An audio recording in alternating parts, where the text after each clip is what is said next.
Ladies and gentlemen, please take your seats. The worlds of visual effects are really quite dynamic. On one end, you've got to make things look out of this world and amazing and huge and spectacular, but also organic at the same time. And when they come together, it makes for an interesting look. And if you like what I'm talking about, or if you like the sound of that, then you must be in the right place, because you're in the seats with once more.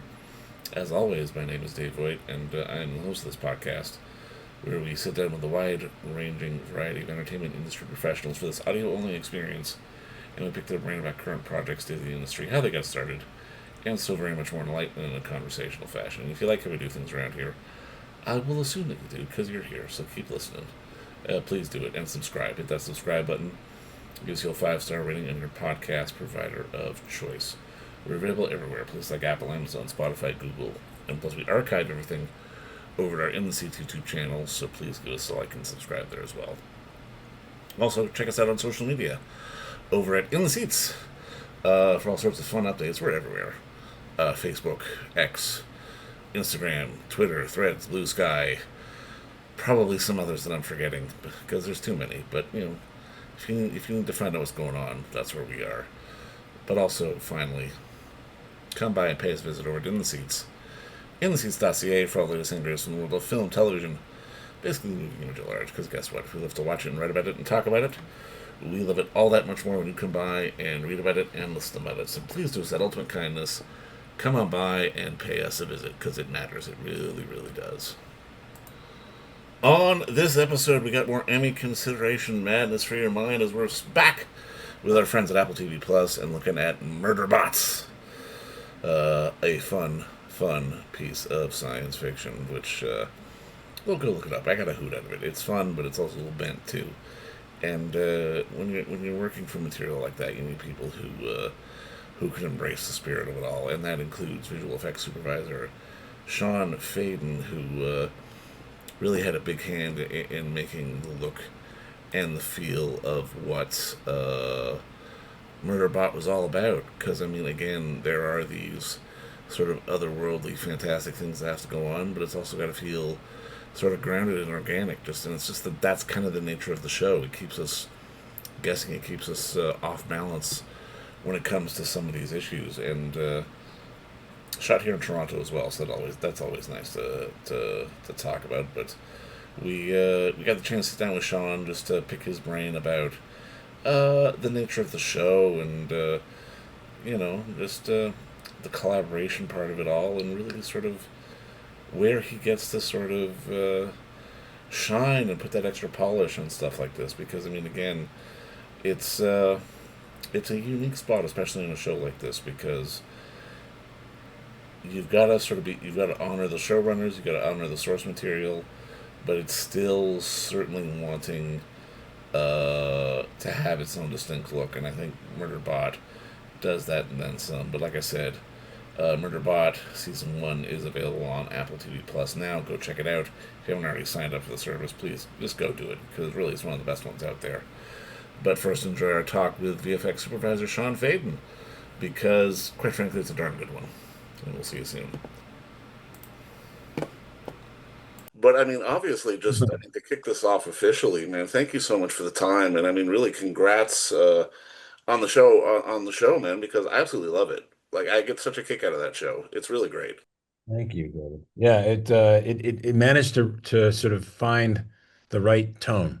I think it's there's a lot of sci-fi out there, and I think it distinguished itself somehow. Well, and I mean, It that's had kind it of my had a first question. Like, what walk me through, I guess, those initial first meetings to coming on board, because this show really is it's a blend of like world building, but also it feels kind of natural at the same time. Can you talk to me, I guess, a little bit about sort of the visual effects that the team wanted to sort of really put in here? Because I mean, yeah. it's part sort of your standard sci-fi action movie, but then there's a little bit of dystopian, and there's a little bit of this, there's a little bit of that. It's a mesh of styles.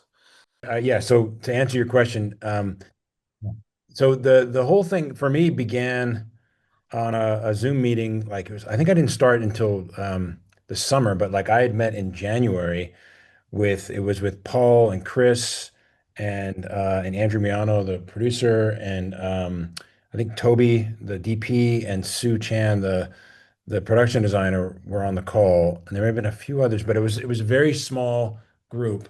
And they it was just it felt different than any project I'd ever was sort of getting. It was really like an interview, but the interview became so kind of in depth that it really felt like, oh man, I might actually have this job, because it felt like we were all connecting and had similar goals on how to kind of make this be unique and make it be as you said, grounded, so that it laid a good background, an unbelievable background for all of the humor and sort of um, interpersonal relationships that get defined by the show. So we talked about approaches. We talked about how to make a world that was believable as kind of Earth-like, but just tweaked enough that would feel odd, but without taking us out of the story. And we even back then, I think we had some ideas. We talked about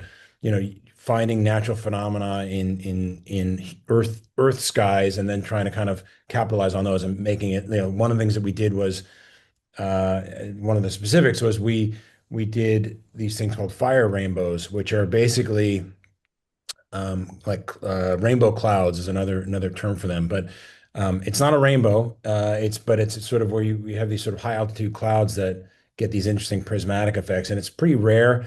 But we played it as if maybe the atmosphere on our planet, might be more susceptible to that. So you get these sort of interesting plays in the sky, and also, we introduced rings, so that our planet now has some planetary rings, but also the terrains of all of these worlds were based on real places. So I actually went to a few different spots to film the Preservation Ox habitat world, which is what we sort of see probably the most. I'm just going to turn on my is based on Moab. So I went to Moab for 3 or 4 days and flew drones there, and just got a ton of photogrammetry, and also a lot of drone plates that we ended up putting in into the show as wide shots where you're seeing the hopper cruising, or Yeah. we found a great location that ended up being the spot for the beacon that we used in episode 5 and 6 for the hopper crash, which was more of sort of a red dirt looking area. We found an area out in Moab that was these more rounded rocks, which they called tombstone rocks, I think. And we used that for some of the terrain around our Deltfall location, which is so that sort of differentiated itself from the more craggy cliff kind of plateau look of the Presox world. Um, and then finally, I went to Iceland for 3 or 4 days, and my producer and I, Danny and I, we went there, flew drones for 3 days, and just shot a ton of the sort of black sand kind of worlds that we use in episode 9 to extend the Sudbury, the beautiful Sudbury location. Which, I mean, it worked perfectly for what we needed, but it just didn't feel otherworldly until we introduced all of this Iceland footage, on top of it. But it worked perfectly. Oh, for sure, man, for sure. And I mean, it's just it speaks to the magic of your job and what you guys get to do, just to sort of overlay reality with fantasy. And I mean, that leads into sort of my next question, because I mean, obviously this is a science fiction show, but it's also about a robot who is watching a science fiction show at the same time, and you're making a show inside the show. Can you talk a little bit about just sort of, I guess, figuring out what this world's version of Star Trek or whatever the hell he's watching would kind of look like? Yeah. Yeah, well, the rise and fall of Sanctuary Moon was a ton of fun. And I really followed a lot of the lead of our production designer. Sue Chan had some really amazing ideas with this, but we had fun sort of basically creating that juxtaposition, because while the world of Murderbot, where it actually operates and lives, it was grounded with a sort of a weird edge to it.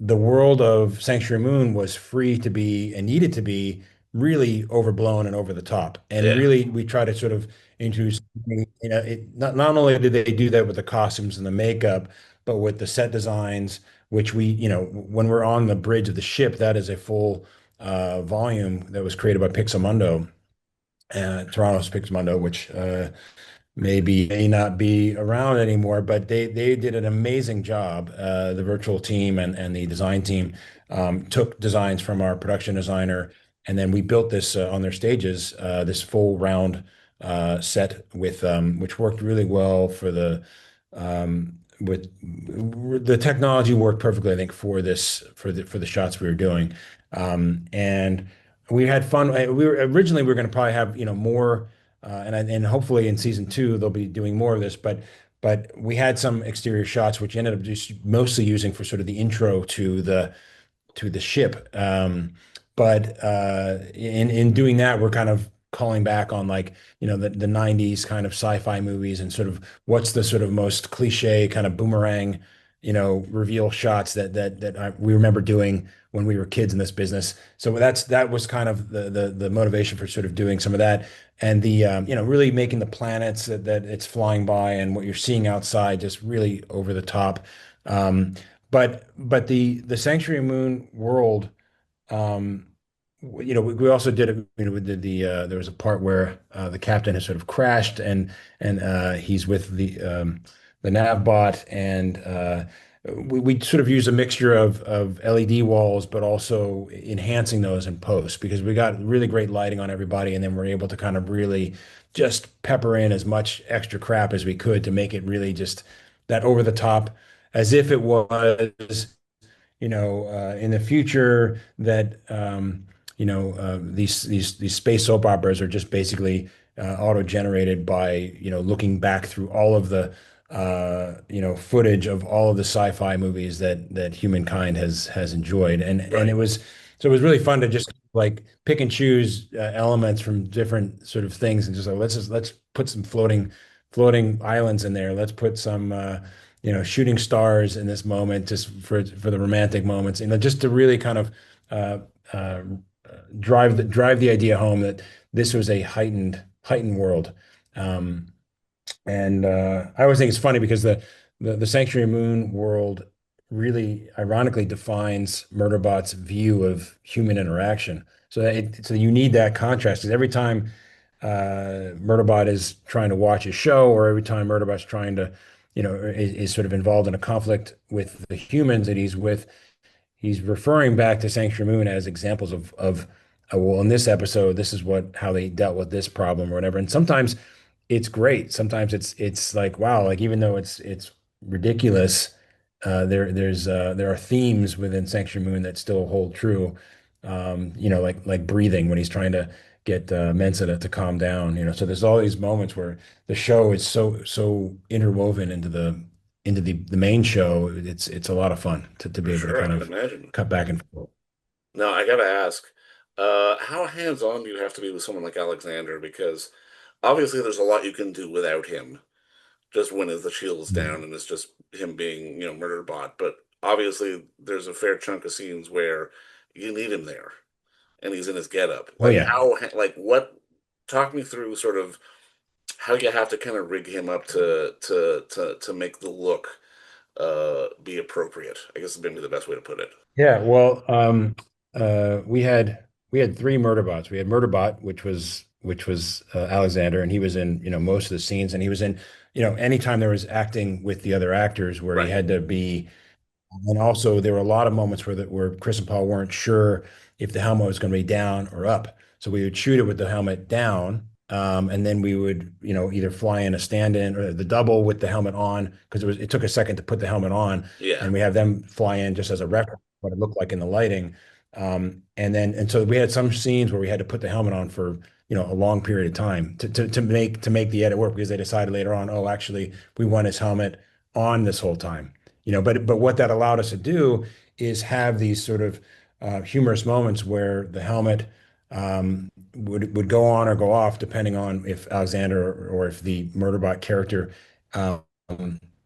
didn't want to confront or didn't want to be sort of showing its face in a moment where that was sort of uncomfortable. And the best example of that was probably when, in the beginning, when Garathan is asking Murderbot to show his face, and Murderbot kind of has this moment of um, kind of like a spoiled kid who's just like, sitting there and, we designed the helmet to open in a way that had this like pregnant pause or could have a pregnant pause. So the button, the main center circle of the helmet pushes in first. It's almost like the activation. So, Right. but we had this 3 second pregnant pause. So Garath says, open your helmet, you get this, and then 1,000, 2, 1,000, 3, 1,000, and then it finally opens, but it's that sort of begrudgingly opening moment, which really I think adds to the humor. But as part of the design, it allowed us to kind of do that.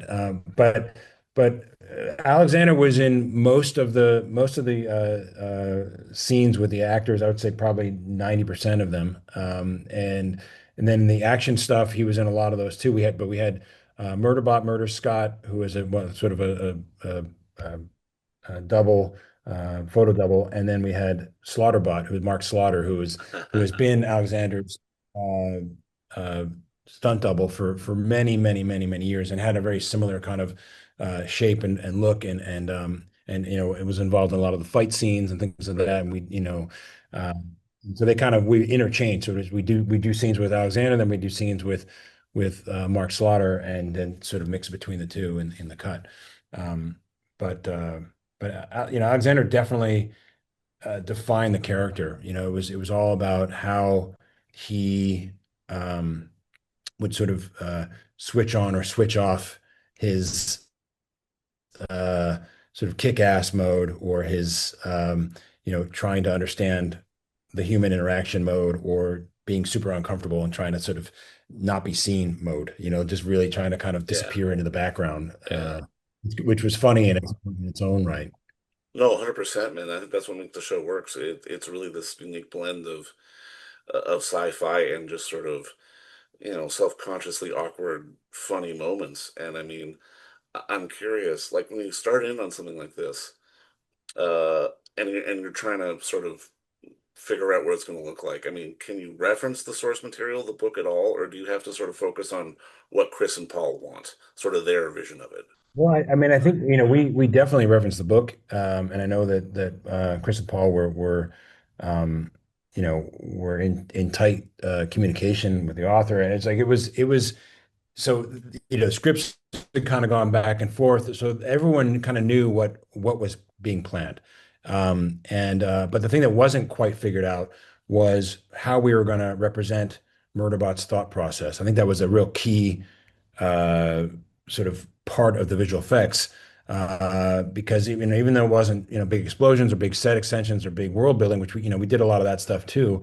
This was a more kind of nuanced visual effects work that was us working very tightly with our directors, with our editors, and trying to kind of find that tone that was not just informational, but had a personality to it. And I remember the first thing we did was like a stasis report or something, from episode one, of just showing that like his status was at 75% or 71% or whatever, as he's sort of coming out of his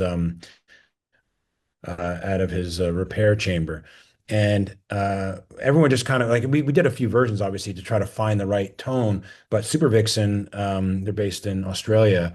These guys did such a fantastic job of coming up with these looks. And we had, this one we showed, and what happened was it just clicked. I think that our editors and Paul and Chris, saw this and were like, well, this is great. And we started going through every episode and figuring out, we literally do like a spotting session in the episodes just for their Murderbot thought or data, or the data graphics, and finding pockets for humor, pockets to sort of let a scene breathe, using that to explain stuff that might not have been explained in the dialogue enough, and so there was a ton of different ways we could use it. But I think where it's sort of the most fun is sort of where he say he's trying to do something, he's interrupted by the crew, and you see his frustration, because he's trying to watch a show, or he's trying to, or he's figuring out what the probability of their success is, and what he's actually telling them is, much different than what he actually knows. But it was a lot of fun to explore that, and to sort of find something that was a little different looking than what we're sort of used to seeing when it comes to sort of seeing data readouts from a computer. So we try to make it much softer, try to make it much more sort of dreamy, and also try to sort of like it actually has personality. Like it goes soft or blurry when Murderbot is not fully conscious. Like there's moments where it kind of is glitching or whatever, and so there's details in that I think add to the narrative For in a sure, way for that sure. sort of typical head-up display graphics don't usually do that. It's more just sort of like, yeah, just put a bunch of stuff on the screen, and yeah, somewhere in there we'll get the sense this guy is a robot. 100%. Yeah. Now, correct me if I'm wrong here, but I mean, it really does feel like in the world of VFX, you have to come in to every project with sort of a blank slate. Because I mean, in doing my research, I saw your list of credits, and I mean, you can't necessarily be work on something like Murderbot and go like, oh well, we did this on Bridge of Spies, so maybe this will work here, or no, that thing that we did on Fast and Furious will work here. You've got to come up with new stuff and fresh stuff each and every time. Like when you go into a job, do you have to sort of wipe the slate clean and just sort of tackle each problem anew, or can you sort of rely on past experiences to sort of evolve and do new stuff? Well, I mean, I think it's a little both. I mean, I think we did some stuff on Mulan that ended up sort of not really making it into the movie, where we were trying to figure out what her chi, when she was sort of in the flow, was Right. going to feel like. We did all this stuff, sort of lens effects and stuff that didn't really end up in the final film. But when we were doing Murderbot's sort of view of the world, or when it was trying to say. Um, remember who people were, and sort of creating this sort of like lensing effects on its vision. There's some of that was sort of based on some of that, but also I think like when we're doing the data stream, seeing Murderbot's history sort of coming through and sort of flashing through. I mean, I was thinking back to some of the stuff we did on Moon Knight, and trying to kind of like, as Moon Knight was trying to kind of reconstruct, as say Stephen Grant is trying to reconstruct who he is. There's moments of I think, because you learn what kind of works, and then if it doesn't end up in the project you're working on, you go, man, I got to use that somewhere because it's super cool, and then you just kind of you bank it, and then but it's not like you have a shelf of tricks to kind of pull from. You just have ideas sort of floating around, and they just kind of get activated, and you'll be sitting in a meeting with the filmmakers, and you just kind of maybe touch on something that you may have some experience in, and then it really ends up becoming almost like crowdsourced creativity, because all you really can do in these situations is put a drop of an idea into the pool of these great artists, and the artists kind of come back with all these cool things, and now you're choosing from cool stuff that they've come up with, but you're still kind of you're guiding it, or the filmmakers are guiding it,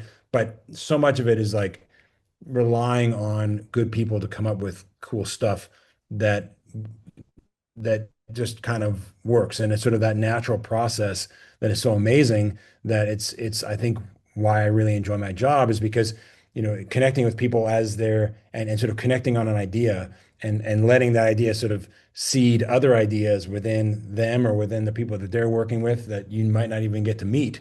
And that's actually one of the most satisfying things about the job, is like letting that happen. But yeah, so like there was a lot of, I mean, obviously certain tricks with backgrounds, and matching backgrounds, and going to get drone plates and things like that, that is sort of tried and true. And you kind of know, I'm going to go to this place, and I'm going to photogrammetry the hell out of it. I'm going to get a lot of tiles. I'm going to get a lot of plates. I'm going to get a lot of, establishing shots. That stuff still works, but it's the sort of how you actually put it all together, and how you layer it. And in this case, we didn't go too crazy. we try to kind of stay true to the the sort of smallish locations that we had. Like, the habitat, the Prezok's habitat was at a rock quarry not too far from Toronto, and I can't remember the name of it, but it's one that I think they shoot at a lot when they film in Toronto. And so it's got these nice cliffs, but beyond the cliffs, looking the other way is just dirt. It was a parking lot. It was Right. nothing. So yeah, so being able to kind of lay in these sort of layers of plateaus, it immediately sort of takes sort of a mundane location that, has a couple of good angles, and all of a sudden turns it into something that is, you know, where did they find this place? But we don't want to go too crazy because you don't want it to look like, oh, well, you know, they just went over the top with it and now it doesn't look real anymore, you know? Is that essentially the job of doing second unit direction? Because I know you did a lot of that for the show as well, and I mean, it really does feel like you've basically described it pretty eloquently that it's shooting and sort of laying the base for the things that you need to build on top of Yeah. it at a later stage. Would that be accurate? Yeah, I mean, for this show, there was like, a lot of sort of we had previs some shots, so we kind of knew some of the big shots we needed to see the hopper going from here to there or landing or or taking off or the crash, things like that or so all the sort of big establishing shots that sort of help really define the space. So that that takes you up in a drone, and you're getting lots of different footage. But while you're up there, you have to be efficient because you never have enough time. And so you're also getting photogrammetry of interesting features. You're getting tiles that that might be sort of centered around an area that you feel like might be a good hero spot. You're also shooting with doubles. Sometimes some of the action, but it's like we had Toa Frazier was one of our show directors, and he was doing a lot of the second unit with like a lot of the stunts. I did a little bit of that, but it was mostly about getting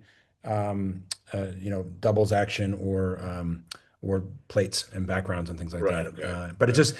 just, but you have to have an idea of how they're going to be used. It's not just go and get a bunch of random stuff. Like Exactly. Right. you have to know, oh, well, this would be a good transition shot, and this would be, I did a bunch of plates for episode 7 for the worm sex scene because we had pre-visited, we knew a lot of the good angles sort of wrapping around the top of the hopper, um, you know, good angles that would sort of give DNEG a strong base to create the shots versus just saying, well, do it all CG. Like I'm not into that. I think it's much better to start from a real plate, even if you're replacing 50% of what's in the shot. And in those cases, we had a partial hopper. We had two hoppers that the art department built, but they were not full hoppers. They were maybe like the back third of the hopper. So we had the ramp. We'd always have the ramp that could open or close, but the ramp didn't animate. It just was basically either a closed position or an open position.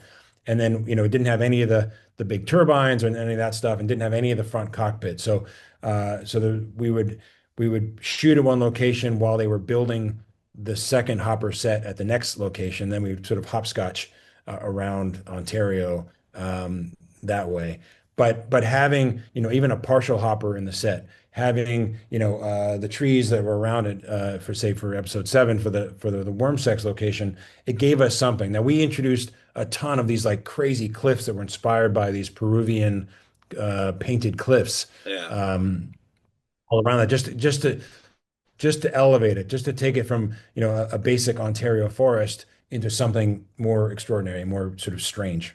Love it. Love it. But we And did that a I think lot. that kind of dovetails in the last thing I want to ask you because I'm always curious how people get their foot in the door in this business. And I mean, correct me, like, excuse me if I'm wrong, because my source is IMDb on this, but it says your first credit was being a miniature maker on Fifth Element. And I mean, I think that kind of that Yeah. answers a lot of questions I almost have, just given your sort of commitment to having at least something real on set when you're building something. I've got to hear the story about sort of this being your first job on a movie set. Something physical. Actually, you know what? I really need to put it onto IMDb, but my first real job was actually, this is even better, I think. I mean, Fifth Element is amazing, but I was a bug wrangler. I carried dead bugs around on Starship Troopers for 6 weeks on the main. Love I it. was, I was, so that actually was an incredible first experience to be on set and to watch Paul Verhoeven working and yelling and screaming. I mean, he was an amazing director. The way that he was dirty every day because he was throwing himself in the dirt. And yet I got to work with Phil Tippett, so that was like I knew who he was as a 22-year-old. I was like, holy shit, this is Phil Tippett. And I got to do some puppeteering. I was bug legs in the foreground on some of these shots, and like Love it. so dressing with like slime and blood and bladder, using bladders. And I was one of the guys on a crane that was with five puppeteers inside of the brain bug. It was like a 2,000 pound puppet, Yeah, and I was yeah, on yeah. the other end of a crane, moving it up and down, side to side. So that was crazy. But yeah, my first job on set was that. So I got a real sort of taste of what it's like to be on set, and to to be in the dirt, and to feel like to feel like a real set, So that was pretty great. Fifth Element, I was because I was an engineer and I had CAD experience, so I learned how to operate. I could design parts in the CAD, and so Okay. I made most of the windows on the Floss in Paradise, the blue sort of cruise ship Oh, wow. thing, and a Okay, bunch yeah. of stuff like that. But yeah, and then I got to do. I mean, I did it on Titanic and all that stuff too, and then transition into digital during Titanic because the miniature shop was even then in '97 was kind of like starting to shrink, and they Yeah. said you should meet all these guys. So I went, I did that. Well, I But mean, pardon the pun, but if there's any shoot to get the bug for filmmaking on, it's Starship Troopers. That's a hell of a story, man. But I mean, honestly, thank you for being in the dirt on Murderbot, because I mean, what Chris and Paul have done here is really sort of, to me, a really unique piece of sci-fi. And I mean, it takes a village to make these things. And I mean, just again, thank you for the work on doing this great show, which obviously people are getting a big kick out of. And thank you for the time today and the insight. I appreciate it. anytime, David, and appreciate you sort of shedding light on the great work that everyone was able to do on it. So thank you. 100%, man. Thank you so much. All right, take it easy. Talk to you soon. Bye. And don't forget to visit our friends over at Bay Street Video for all your DVD, Blu-ray rental, or purchasing needs this summer, as they are still open for curbside and some mailing delivery as well. Over at 1172 Bay Street, Toronto, Ontario, Canada, you can give them a call at 416-964-9088. That's 416-964-9088. Or send them an email at baystreetvideoto@gmail.com for any of your DVD and Blu-ray needs.